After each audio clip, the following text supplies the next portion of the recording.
আসসালামু আলাইকুম প্রিয় দর্শকবৃন্দ। মানব সভ্যতার ইতিহাসে ভূমিকম্প অন্যতম ভয়াবহ প্রাকৃতিক দুর্যোগ।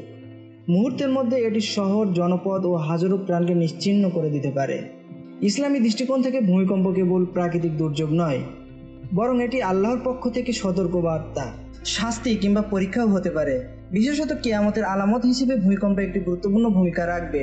কোরআনুল কারিম ও হাদিস শরীফে কিয়ামতের আগে ভূমিকম্প ঘটার বিষয়ে স্পষ্ট উল্লেখ রয়েছে। পৃথিবীর ইতিহাসে ভূমিকম্প অসংখ্যবার ঘটেছে, কিন্তু ইসলাম আমাদের জানায় কিয়ামতের আগে ভূমিকম্প হবে ঘন ঘন এবং অস্বাভাবিক মাত্রায়। চলুন জেনে নিই কিয়ামতের আগে ভূমিকম্প সম্পর্কে কোরআন ও হাদিসে কি বলা হয়েছে এবং আলেমগণ এই সম্পর্কে কি ব্যাখ্যা দিয়েছেন।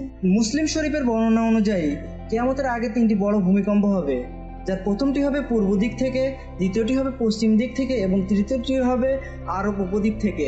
আল্লাহ তাআলা সূরা হাজের প্রথম আয়াতে উল্লেখ করেন, হে মানুষ, তোমরা তোমাদের রবের তাকওয়া অবলম্বন করো, নিশ্চয়ই কিয়ামতের প্রকম্পন এক ভয়ঙ্কর ব্যাপার।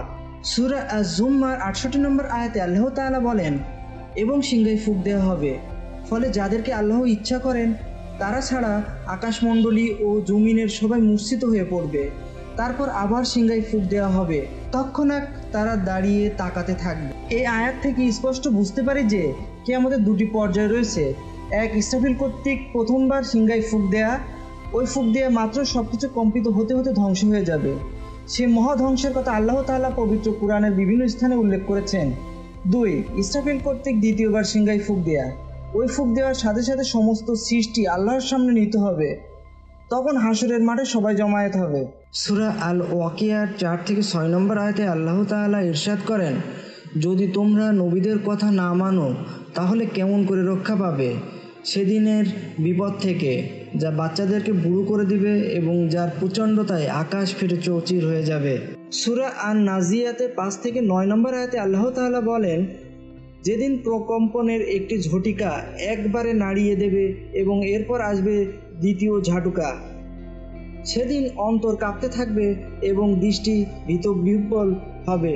সূরা হাজের 2 নম্বর আয়াতে আল্লাহ তাআলা বলেন, যেদিন তোমরা তা দেখতে পাবে সেদিন প্রত্যেক স্তন্যদাত্রী বিস্মৃত হবে তাদের দুগ্ধপোষ্য শিশুকে এবং প্রত্যেক গর্ভবতী তাদের গর্ভপাত করে ফেলবে। মানুষকে দেখাবে নেশাগ্রস্তের মতো, যদিও তারা নেশাগ্রস্ত নয়, বরং আল্লাহর শাস্তি কঠিন। এই সময় মানুষের মধ্যে কঠিন ভয় ও আতঙ্ক ছড়িয়ে পড়বে, আর এটি ঘটবে ঠিক কিয়ামতের পূর্ব মুহূর্তে, আর তারপরই পৃথিবী ধ্বংস হয়ে যাবে। সূরা জিলজালের 1 থেকে 3 নম্বর আয়াতে আল্লাহ তাআলা ইরশাদ করেন, যখন পৃথিবীকে তার ভূমিকম্পন সহ প্রবলভাবে কাঁপিয়ে তোলা হবে এবং পৃথিবী তার সব বোঝা বের করে দেবে, তখন মানুষ বলবে, এই পৃথিবীর কি হয়েছে। এই সূরায় বর্ণিত হয়েছে কিয়ামতের দিন পৃথিবীর এমন ভয়ঙ্কর কম্পন যা মানুষের বোঝার বাইরে। এর কয়েকটি অর্থ হতে পারে। 1, মরা মানুষ মাটির বুকে যেখানে যে অবস্থায় যে আকৃতিতে আছে, দ্বিতীয় ফুৎকারের পর তাদের সবাইকে বের করে এনে সে বাইরে ফেলে দেবে এবং যাবতীয় মৃতকে বের করে হাসরের মাঠের দিকে চালিত করবে। মানুষের শরীরে ছড়িয়ে ছিটিয়ে থাকা অংশগুলো এক জায়গায় জমা হয়ে নতুন করে আবার সেই একই আকৃতি সহকারে জীবিত হয়ে উঠবে, যেমন সে তার প্রথম জীবনের অবস্থায় ছিল।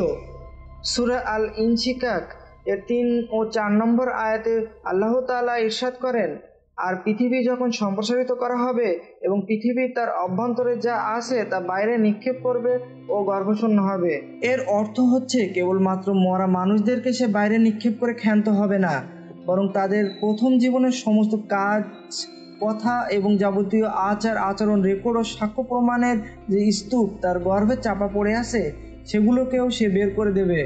রাসূলুল্লাহ সাল্লাল্লাহু আলাইহি ওয়াসাল্লাম বলেন, পৃথিবী তার কলিজার টুকরা বিশাল আকার স্বর্ণ খণ্ডের আকার উদ্গীরণ করে দেবে। তখন যে ব্যক্তি ধনসম্পদের জন্য কাউকে হত্যা করেছিল সে তা দেখে বলবে, এর জন্যই আমি এত বড় অপরাধ করেছিলাম।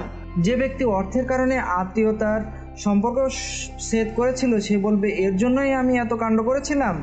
চুরির কারণে যার হাত কাটা হয়েছিল সে বলবে, এর জন্যই আমি নিজের হাত কাটিয়েছিলাম। অতঃপর কেউ এসব স্বর্ণখণ্ডের প্রতি ভ্রূক্ষেপ করবে না। প্রিয় দর্শক, কিয়ামতের ভূমিকম্প হবে মানব জাতির জন্য এমন এক ভয়ঙ্কর দৃশ্য যা কোনো শক্তি প্রতিরোধ করতে পারবে না। বিজ্ঞান এটিকে প্রাকৃতিক ঘটনা বললেও আমাদের জন্য এটি আল্লাহর পক্ষ থেকে সতর্কবার্তা। তাই আসুন এখন থেকেই আল্লাহর দিকে ফিরে আসি, নামাজ, জাকাত, দান, সাদকা ও সৎকর্ম বাড়াই। আল্লাহ আমাদের সবাইকে হেদায়েত দিন, আমিন। ভিডিওটি ভালো লাগলে লাইক, শেয়ার ও সাবস্ক্রাইব করুন।